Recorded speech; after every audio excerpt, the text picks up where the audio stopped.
seeing them on recorded videos, which are real clients, are coming into class. Yes, everyone is coming on board. Brilliant. Now, this is not going to be a case study that you're going to see up on your student websites. Please don't be looking for it. I'm actually using this as an example to help you appreciate what we mean by therapeutic games. Now, you'll see that I have drawn something quite weird up here, a little drawing, and I'm going to explain what this is about first before we get to understanding what therapeutic aims are about. So this particular client has actually come in with two concerns at the moment, and two sort of presenting symptoms, bloating. And they have a score for this at the moment of 8 out of 10, which means basically it's very severe. So depending on where you are in your course, you may be a nutrition student halfway through year one or completing year one. So you will hear us talking about health concerns. But if you are a brand new student only starting today, we don't really use that terminology that much anymore. Doesn't make a difference. What we're actually saying is that a client has come to you in a clinic with certain types of symptoms, signs, or diseases, and that's what they're presenting with. For intents purposes, then, we've a client that is presenting with bloating, 8 out of 10, over 5 years, very severe, and dry skin, which is very sensitive, 7 out of 10, which again, we're talking about fairly severe presentations. Okay. Now, this morning, I'm not getting into this is the right way to do a synopsis, this is the right way to do a naturopathic summary, but I am going to show you this student's presentation before we get on to therapeutic aims. What I wanted to show you very simply, so it doesn't matter whether you are nearly through Nutrition 1 or you're only starting today, this over here is pretty important. So why have I got it like this? And why is it really broad up here and then it goes really narrow down here and then it goes back out to being broad? Well, if you can imagine when a client comes to you, so your client comes to see you in clinic, and here we go, your client comes to see you in clinic and they may have one or two symptoms. They may say to you, well, really the only thing I want to speak to you about is the fact that I'm feeling very tired. That's the only thing I want to speak to you about. And so you start asking questions about how long they've felt tired for. And there will be lots of different things that you'll find out. But also, as you go through the case form, you're going to find out about their childhood, you're going to find out about medication they're taking, you're going to find out what's going on in their gastrointestinal system, their immune system, their respiratory system. So you're going to go around all of the systems, and they're going to give you information around their diet when you ask questions, their lifestyle, and any supplements they may be taking. So that means you're going to gather a lot of information. So to me, this is where we are doing the gathering. We're gathering lots of valuable information. And of course, we can only gather lots of valuable information if we ask the correct questions. So we want to be asking questions. So there's not much point in saying, oh, you've got bloating and you said it's severe and it's over 5 years. Is that correct? And they say yes. And if that's the only thing you ask about the bloating, that's not going to get an awful lot of information, is it? And I'm going to show you how the student presented this first bloating symptom, how much more information they were able to put into it. But you're going to gather through the case form.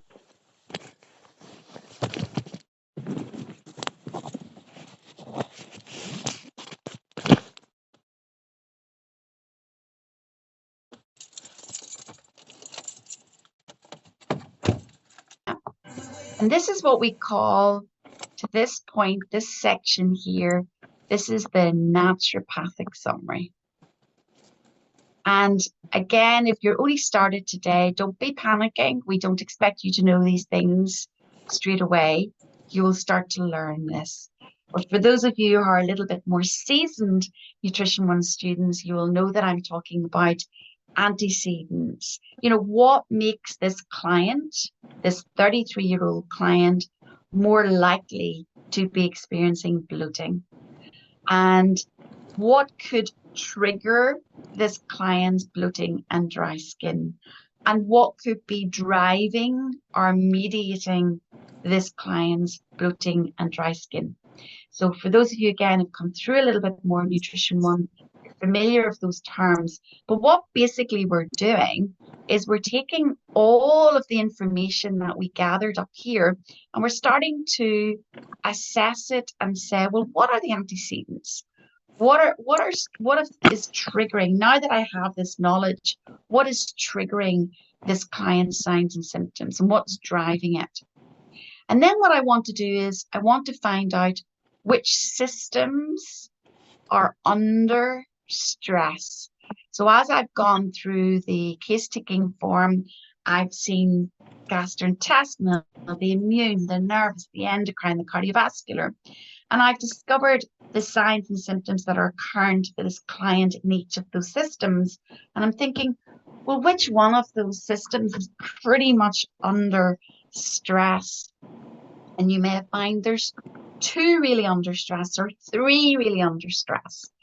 But once you've done this analysis, what comes out then here, based on this analysis, is that you choose your systems to support.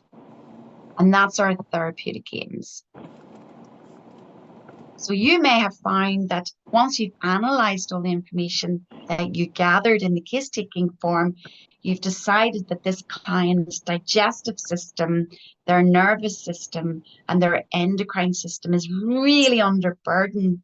And you've figured out that if you supported those 3 systems, then a lot of signs and symptoms that the client has presented with, not just as their main signs and symptoms, but other things that you picked up in clinic, could actually go away. So let me just hold on one moment. So they could actually go away. So that's really, really important. And you have to think about, well, which ones are under burden? And so if you've got a system that has 1 sign or symptom on it, like endocrine, whereas the nervous system has 4 or 5, you think, well, the nervous system is under burden. And this is where we choose our aims. And our therapeutic aims are about supporting those systems under burden, because there's a lot of imbalance in the body. So we've discovered a lot of imbalance in the body, and our role as naturopathic therapeutic agents is basically to reduce those imbalances. How are we going to do that? Well, we're going to do that through diet, lifestyle, and supplements third.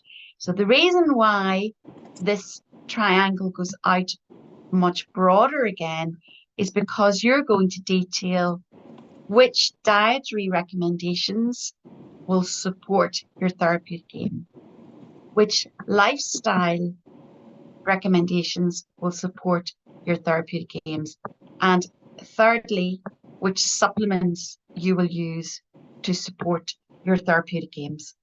So if your client presents to you with troublesome constipation, for instance, and you've done all of your analysis and you've discovered that dehydration is not only a big trigger, but is driving the constipation, a low intake of fruit and fiber vegetables is something that's triggering, and still that low fiber then is driving the constipation. Well, immediately we have 2 things that we could look at in dietary, don't we? So we could look at increasing water, yeah. And the reason why we're increasing water is because one of our therapeutic aims is support digestion, reduce constipation. Yeah.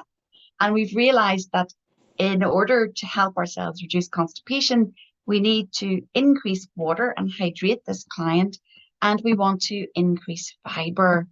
Yeah. So I thought I would actually use that little tool first before we look a little bit more closely at this case, and then look at what therapeutic aims this student chose. Now, this case that I'm looking at, this student scored 80%. So it's a pretty good case. However, I'm not showing you the whole case, so you won't be able to see the follow-up here. So this is the case where the student wrote both the initial and the follow-up. Again, if this is your first day in nutrition, those terms won't mean very much to you. Don't be panicking. You're going to learn lots about them. Okay, so I'm just going to clear that drawing for the moment. And I just wanted to draw something for you. Probably, again, my drawing's not great, but I'm just going to, and this is supposed to be a tree. It's not the best tree in the world, but there's a reason why I'm drawing it. So I'm going to put little brown leaves here.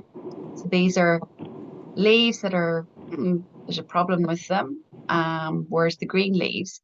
So this is almost like you would see if you had signs and symptoms. So something on, say, for instance, your skin is showing up. You're thinking that doesn't look right.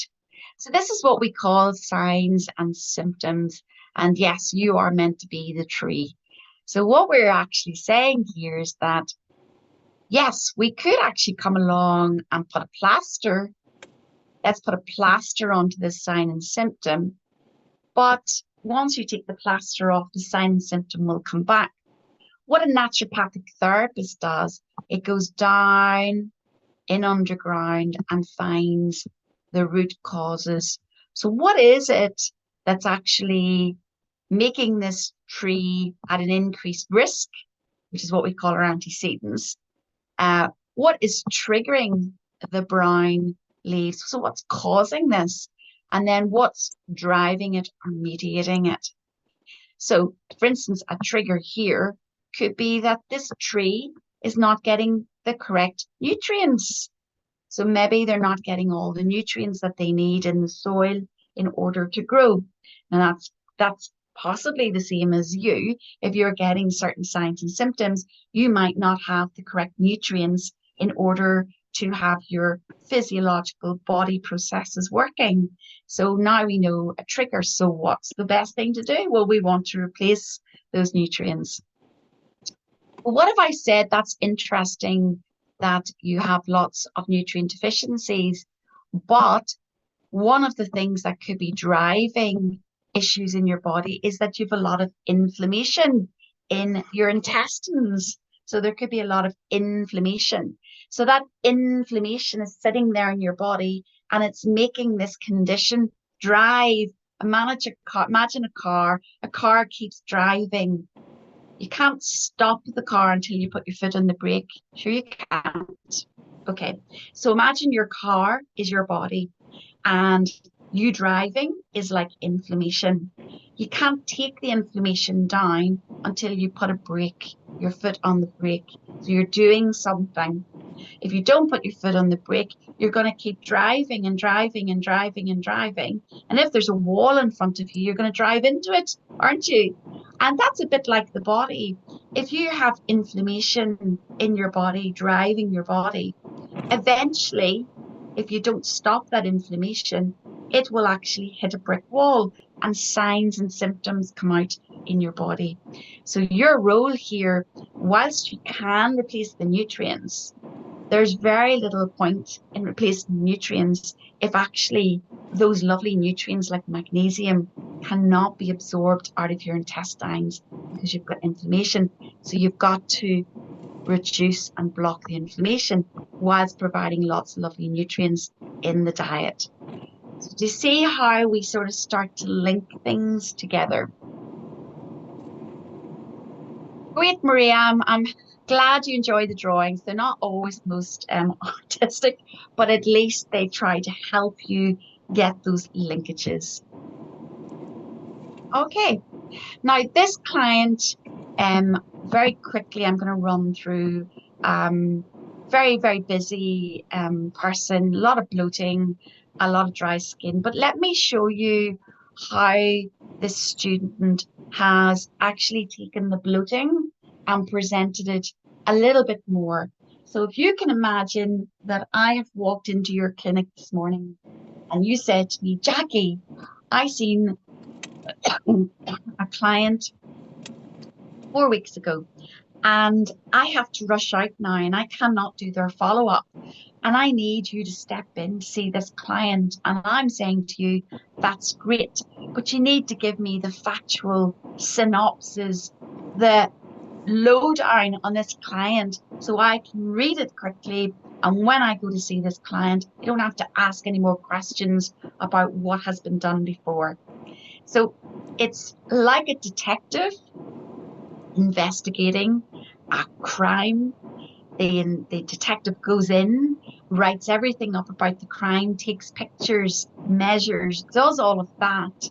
And then those notes are the factual, what is seen, heard, and felt. Those are the notes that everyone starts to analyze, evaluate, and use to find more things, linkages, like that person's connected to that person and they were the person on the camera, linkages, and then they come out with a possible line of investigation, maybe 2 or 3, and then they find their criminal. So this bit at the front, these notes are what we call the synopsis in nutrition, and they're so succinct, complete, that I could lift them, read them, and then work with that client immediately when they come back.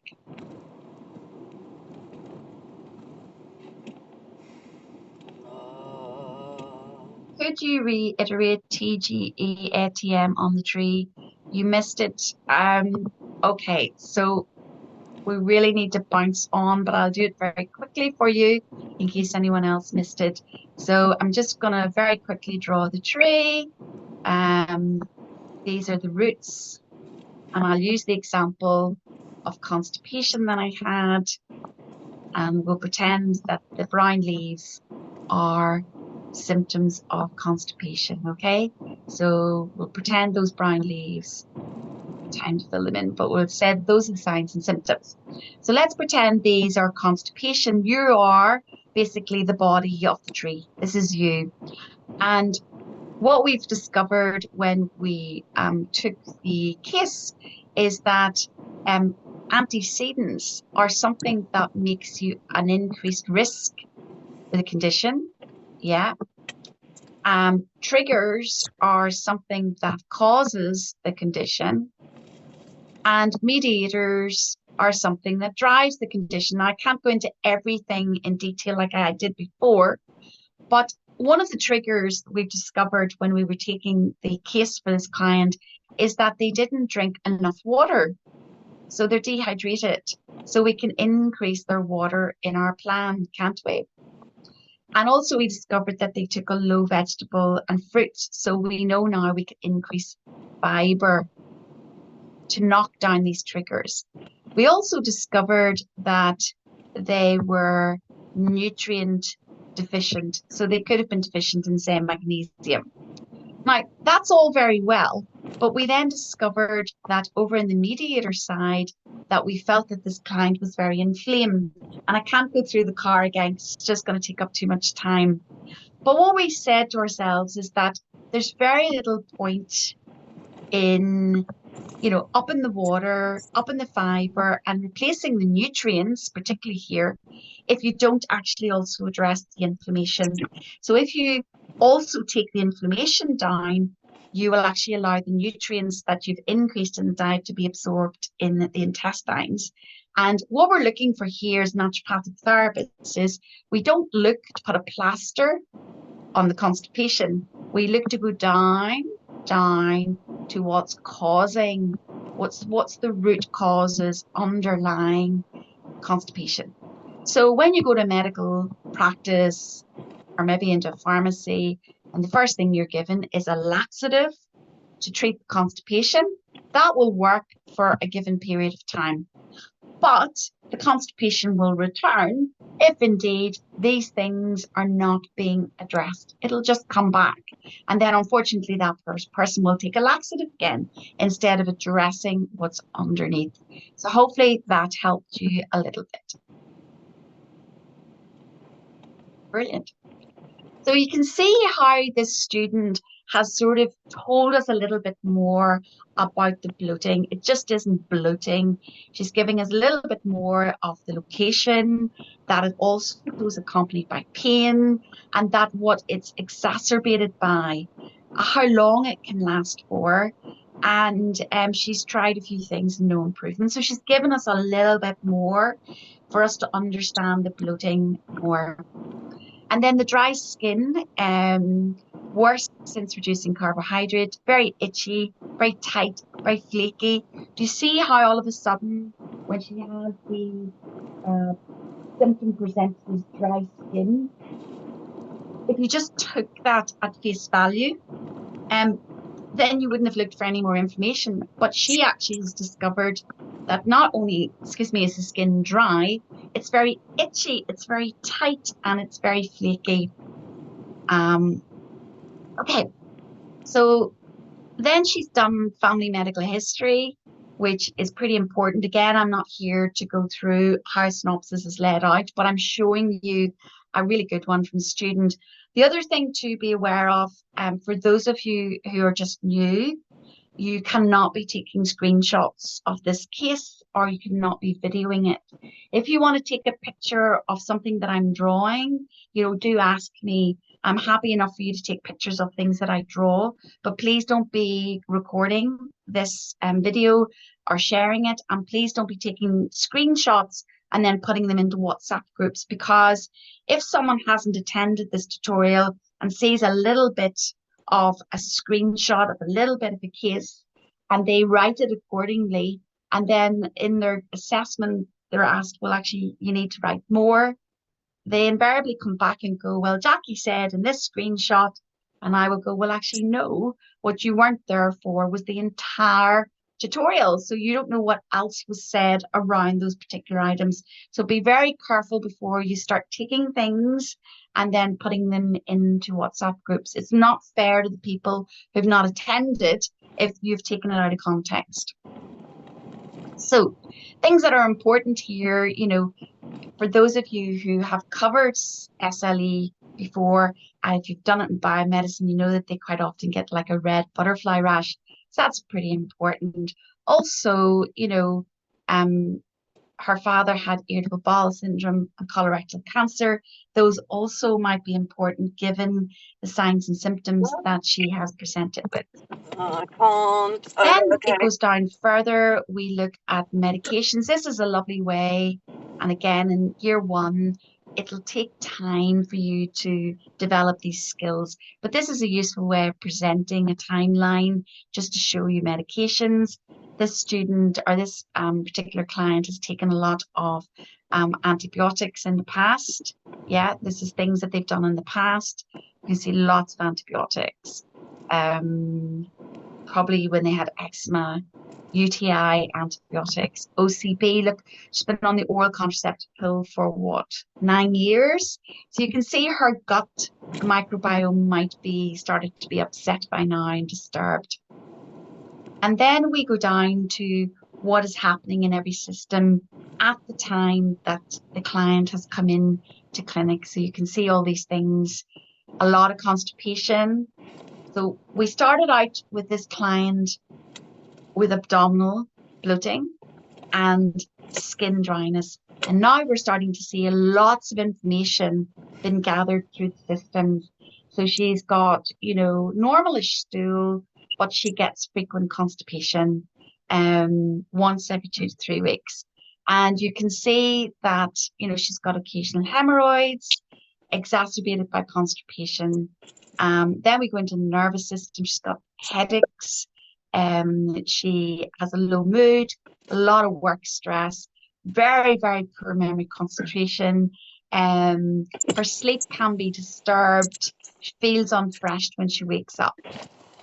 And also notice, and again, for those of you who only started out today, you'll not be familiar with energetics yet. So we often bring into our clinic the energetics of the person, which is pretty important. So are they a cold, a hot, a dry constitution? All of those things are pretty important.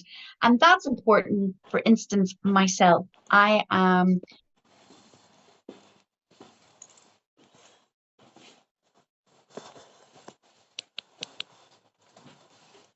Hiya. How are you? All right, thank you. How are you?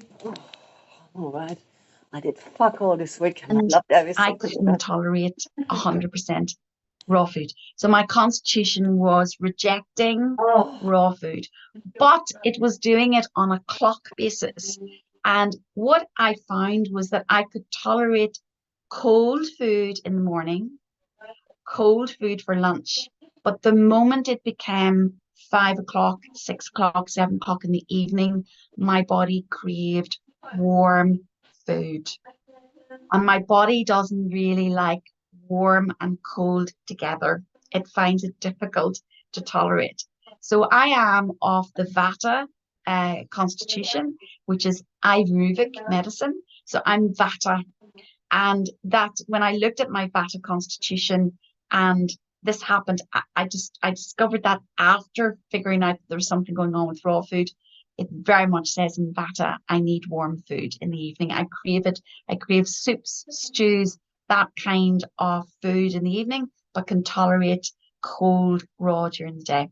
And that's pretty important because if you're going to develop a dietary plan for me, there's not much point in you telling me to do hot porridge in the morning and, a hot sandwich or hot soup in the middle of the day if that's not what my body wants. Okay.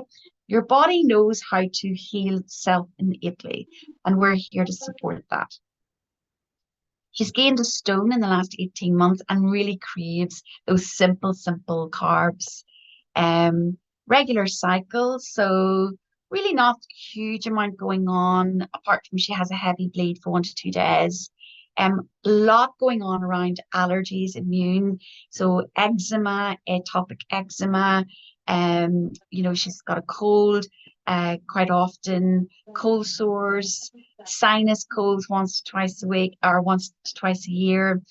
So she's got a lot going on in the immune system, cardiovascular a little bit, musculoskeletal a little bit, skin, a lot going on in the skin. So she's got quite bad acne, and she's got a lot of recurrent fungal infections.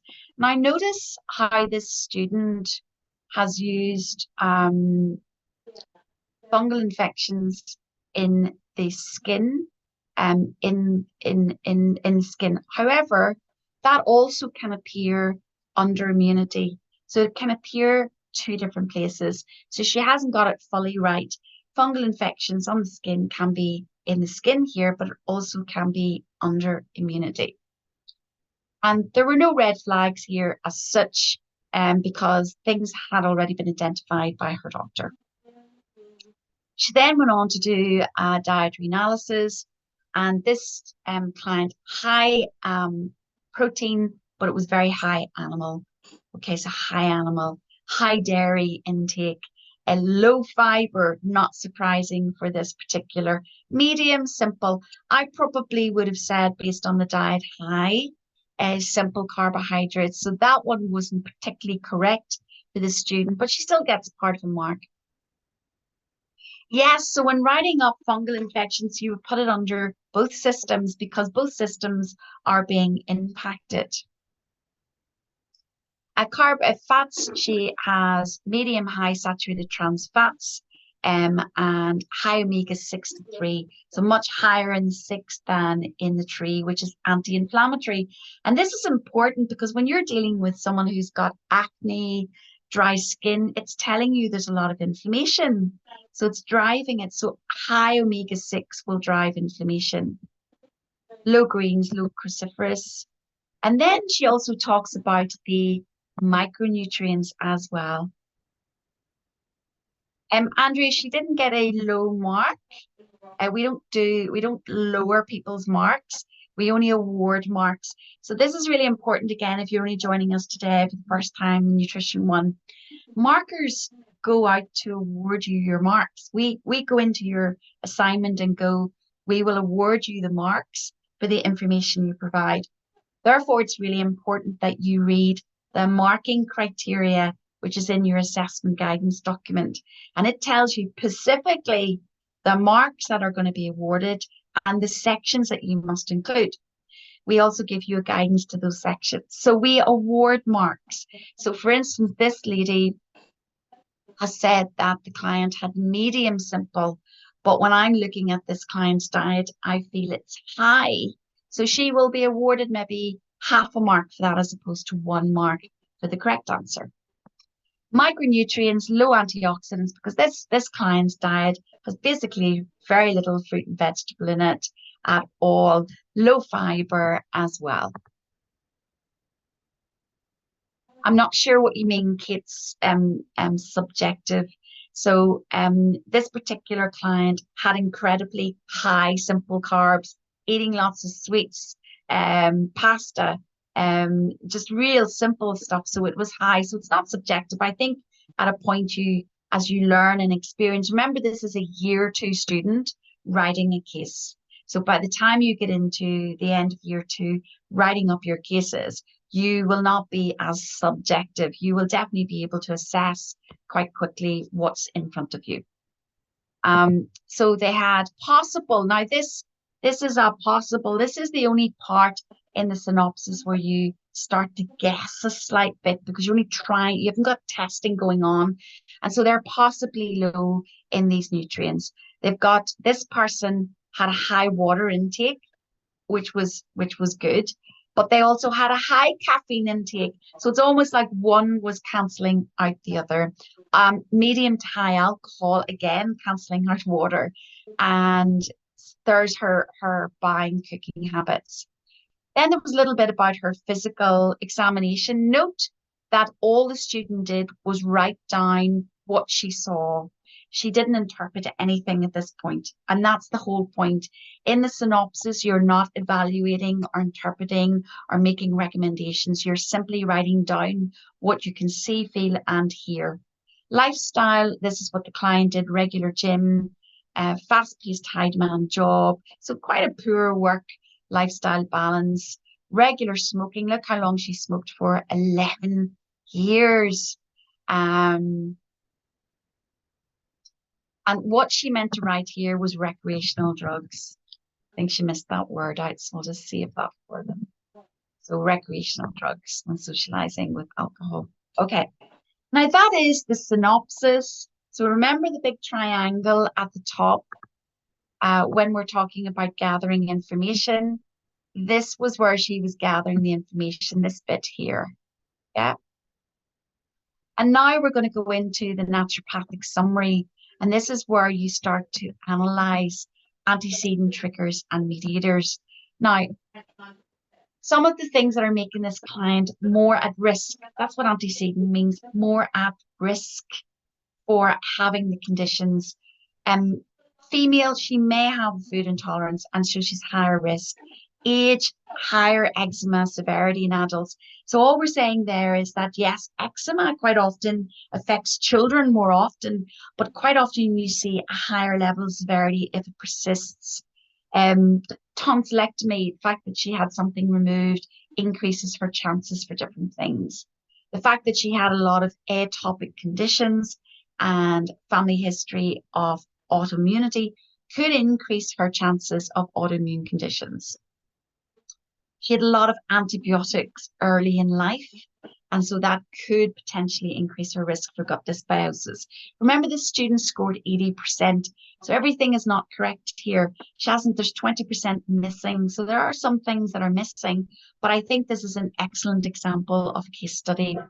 And then she's told us the different things that she found for this client that could be causing the conditions. Refined carbohydrates, dairy, wheat, and gluten. High work stress, artificial sweeteners that the client was using in a lot of her products, the low fiber, insufficient sleep. She wasn't having that rested sleep.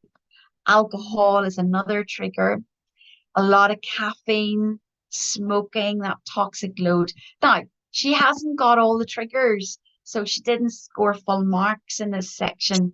Yes, Chloe, this is a second year student. This is a second year student who's got into semester 2. So they're actually quite close to finishing off.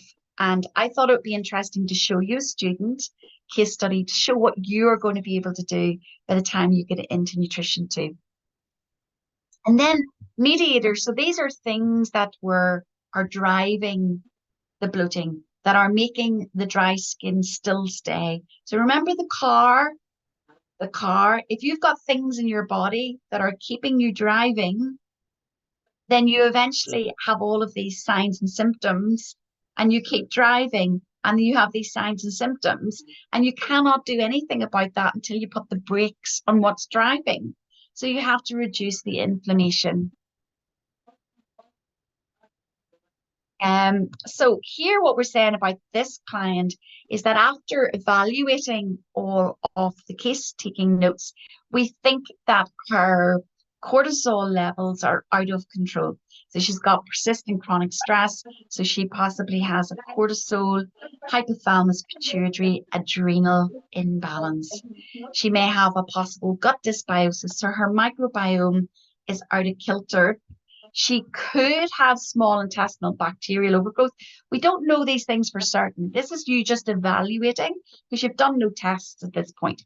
She may have possible low stomach acid, possible immune dysfunction.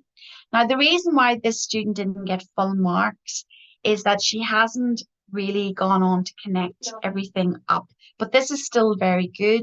Possible blood glucose dysregulation, possible thyroid hormone issues. Look at all of these possible increased oxidative stress, liver burden, a possible liver burden, possible low vitamin D, low zinc, very possible high omega-3 imbalance, so a lot of inflammation. But then what she's done is she's connected all of it in systems under stress. So she's taken each system and she's listed the symptoms at the time of clinic, and then she's tried to explain what she has seen in the triggers and the mediators, and she's connected them across. So here's an example. Possible gut dysbiosis, low dietary fiber, low short-chain fatty acids means increased intestinal permeability and inflammation. Yeah. So this client has possible low acid, which means impaired digestion, impaired nutrient absorption, and possible signs of small intestinal bacterial overgrowth. I promise you, you'll be able to do this by year 2. This is everything she picked up under the nervous system. Yeah. And then she has tried to link the triggers, the antecedents, and mediators through. She's taken the skin and she's done everything for each of the systems under stress. Okay.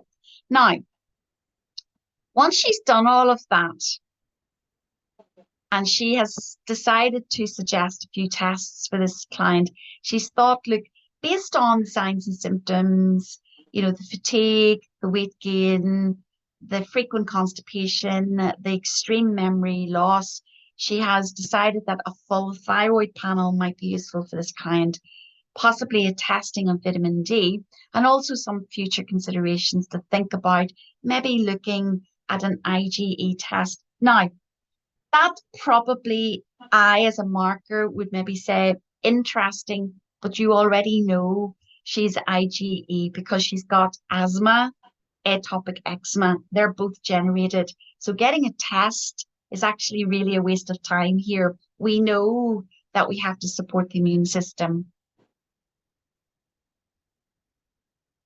So Andrea, I'm asking you again not to be taking pictures of this. I'm happy to let you see the top of the table, but please don't be taking table or pictures. It's not appropriate. This is a student's case. Okay, so that's the table.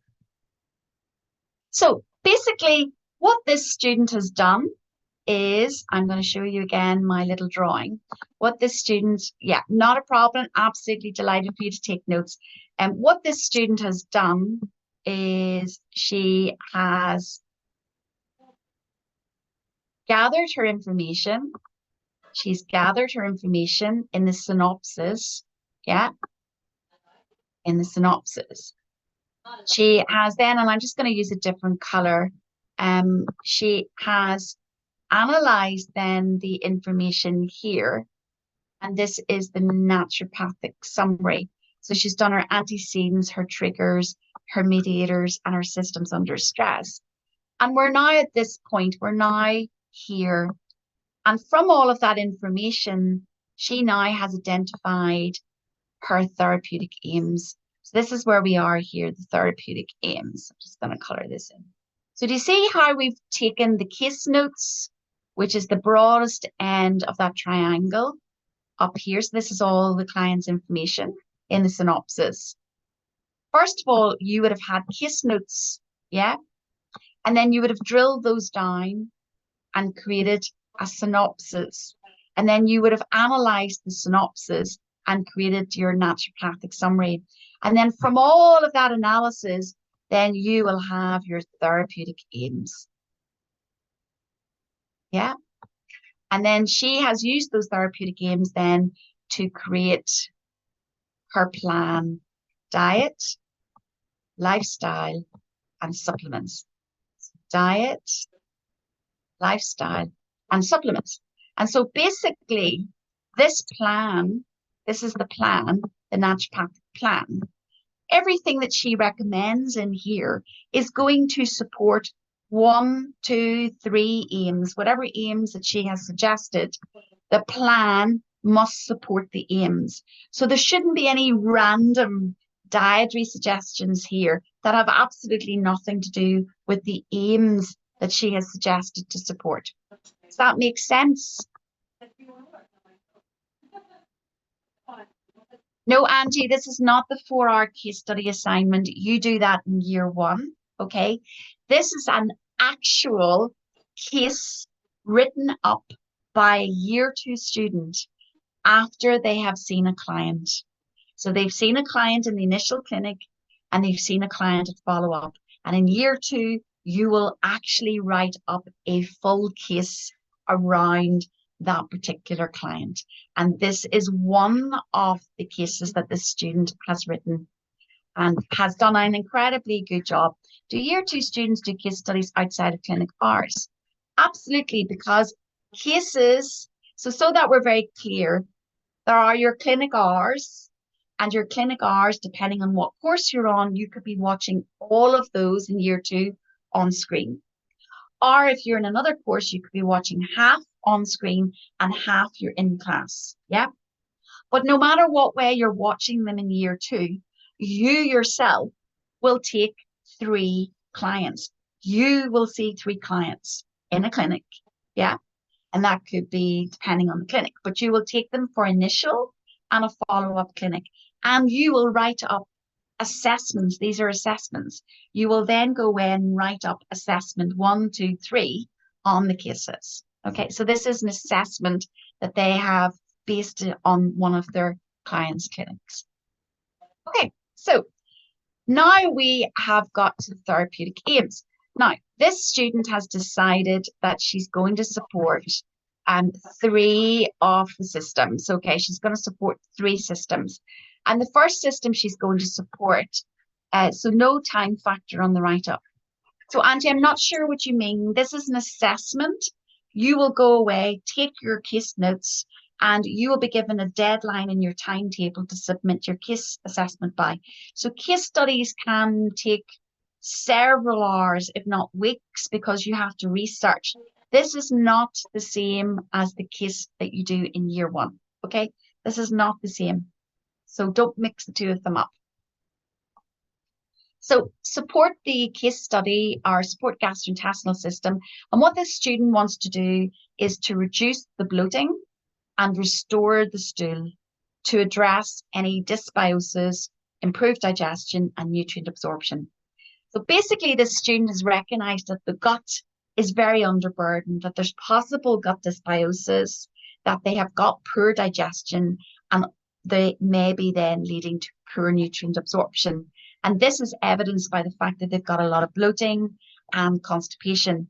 So what the student wants to do is they want to reduce the bloating and restore the stool. So what they're saying is basically, I know exactly what I'm going to measure. Hold on one moment, guys.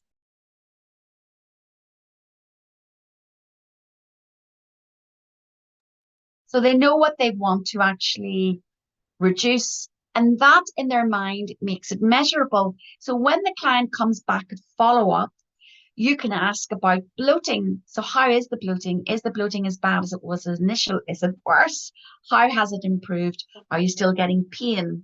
What about the stool? Are you still getting constipation? And if the client says, actually, the bloating is gone, Jacqui, I'm not getting any pain, and the stool has definitely formed much better, and I'm not getting constipation at all, well, then you know that the aim that you had to support the gastrointestinal system was the right one, because whatever you did in your plan through dietary recommendations, maybe to increase fiber, water, through lifestyle, get moving more, or through supplements, maybe you put in Lepicol with fiber in it, that's actually done its job. Your plan met the aim, the client has got better. Now, the student's second system that she wanted to support was the nervous system, because this client had a lot of chronic stress, a lot of headaches, and sleep nearly needed to be improved. So they've said support. Notice how every aim starts with support. That's pretty important. And then it's followed by the name of the system. This is how you write therapeutic aims. You must have support and then the system. So don't do things like optimize digestion. That's not going to be accepted as a therapeutic aim. Support is the important word, and the system comes straight after. Now, in the supporting the nervous system, they want to balance the HPA dysfunction. Now, I don't know if at follow-up, I would know if that had happened. So balancing the hypothalamic pituitary adrenal and the circadian rhythm, I wouldn't know if that happened unless you told me what you're going to look out for to reduce chronic stress, headaches, and to improve sleep. So the aim of this student for the second aim for this client is to reduce stress, to improve sleep, and reduce headaches. And they're going to do that because they want to balance the HPA and the circadian rhythm. You see, so there's things that are out of balance that they want to balance. And in order, when they do that, they will reduce these key signs and symptoms. And the third one was to support the integumentary, and you can also call that skin system, to reduce the skin dryness, eczema, and inflammation. So inflammation is quite an imbalance. So there are 3 systems that the student wants to support based on this client's case. But not only that, the student has made them very measurable. So I know I could ask the client around aim 2 when they come back at follow-up, what's the stress like?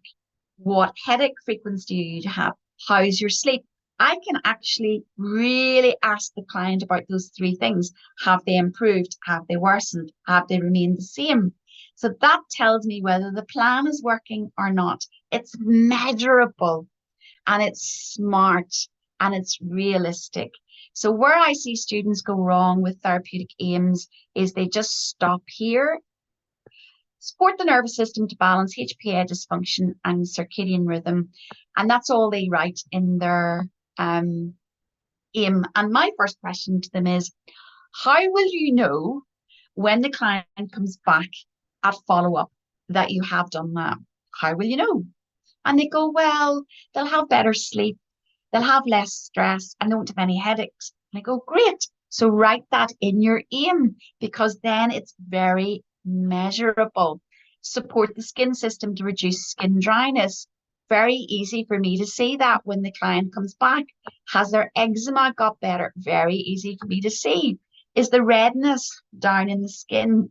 That's all things that I can measure and I can see at follow-up. If you know the client really well in year 2, would it be better to swap with someone else? Yes, you're not permitted to see. You're absolutely, I'm just going to clear the drawing so I can go to the chat box. So that's Chloe. Chloe, in year 2, you will not be permitted to see a friend, a family member as your client. Okay, you must have someone else. Daniela, would you support something else? Did the student miss something here? Absolutely, Daniela. So that's where I'm going to get on to. The reason why they didn't get their full marks, even though the skin system was a useful one to support, they would have been better supporting the immune system. Yeah. Now, the reason why the student didn't lose full marks here, and this is the reason why, is because further down, when they got to future considerations, they did actually say that they would support the immune system in the future. But really, and that's why this has been accepted. However, in looking at this, if we went back to the immune system, we can see the immune system's under a lot of burden, isn't it? Look at what's all going under here. Frequent fungal viral infections, eczema, athlete's foot, cold sores. So there's more going on in the immune system than the skin system. And yet the skin system also has eczema and acne, and the immune system is also involved in acne as well. So it would have been better to have supported the actual immune system alongside the nervous system and the gastrointestinal system in this particular case. So what I want you to notice this morning, how measurable things are. So if you're writing aims that sound, test them. How would I know if that changed the next time I see the client? Well, I couldn't, because it's all very surface. Now I need to go back to the system under stress and see what signs and symptoms did they have under that system that I want to know that I've reduced, minimized, or gone by follow-up. Now, what they did then is they took these 3 aims and they based their plan on these aims, okay? So you can see that with every recommendation, they have explained fully why they've chosen this recommendation to support the aims. So we have someone coming up in.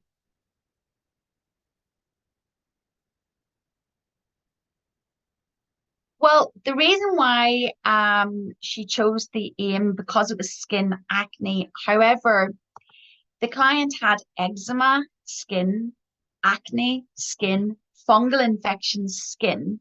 They are all big immune tickets.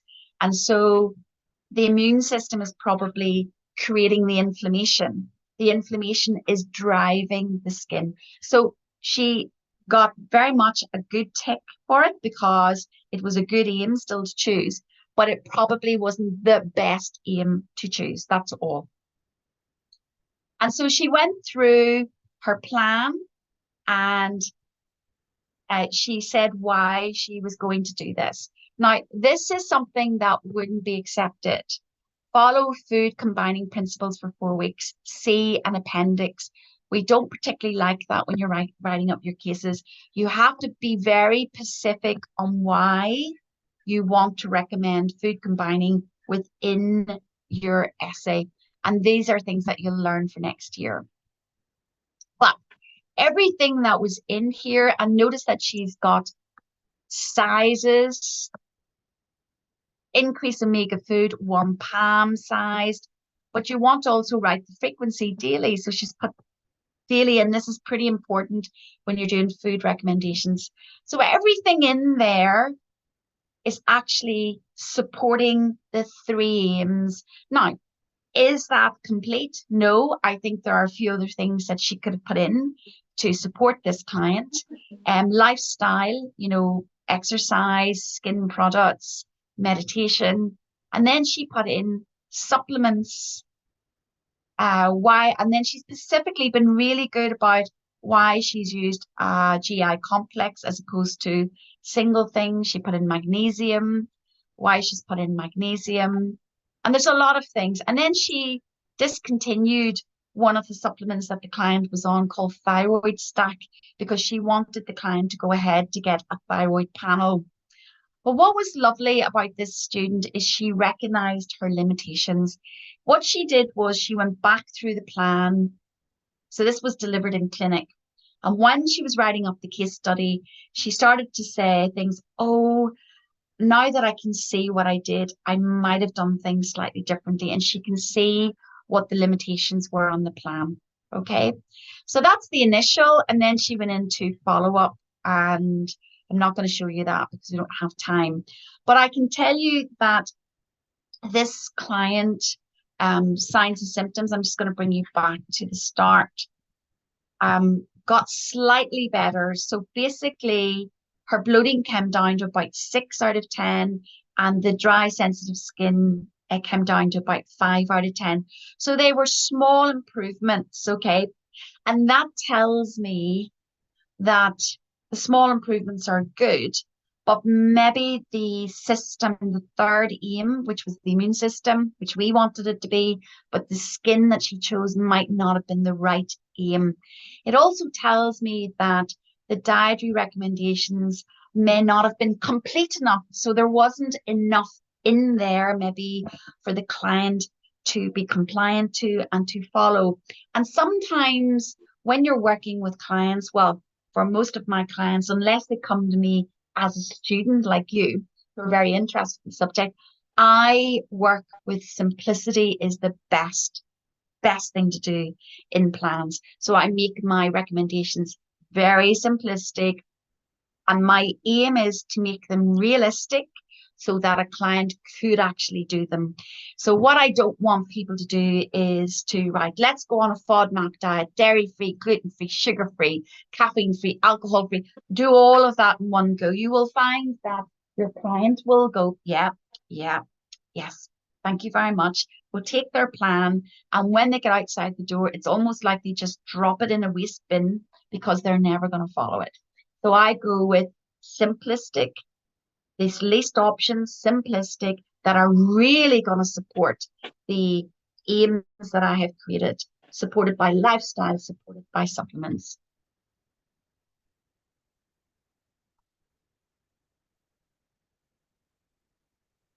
Yeah, so Kate, one of the things, if I had looked at the immune system as an aim, I would be looking a lot at omega-6, omega-3, how I could make the client understand what an omega-6 food is. It's really important. Omega-6 you still need in your diet.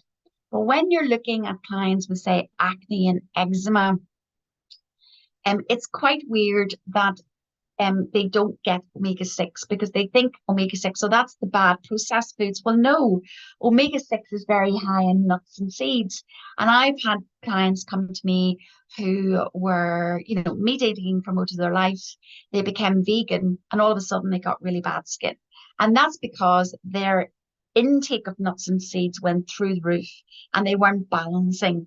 You also have to be very aware of dairy and how you actually help a client become dairy free. So dairy is going to support the acne, but what she wrote was low dairy, but how are you going to help the client do that? So part of your recommendations has to be, how do you help the client do this? What do you substitute for the client so that they will be compliant? So some of her suggestions were good for year 2, but they needed a little bit more fleshing out for the client. How would the client be able to follow this? I suppose it does depend also on how compliant the client is with the plan. It might always mean that the plan was not right if the client did not implement it. So Shirley, you're misstring my comments. I did not say that the plan was not correct. What I'm saying is the plan might not be complete enough, okay? It might not have had the right elements in it. There may have been things that were missed out. So don't think of the plan as being right or wrong. That's not what we're saying here. The plan may need to be adjusted.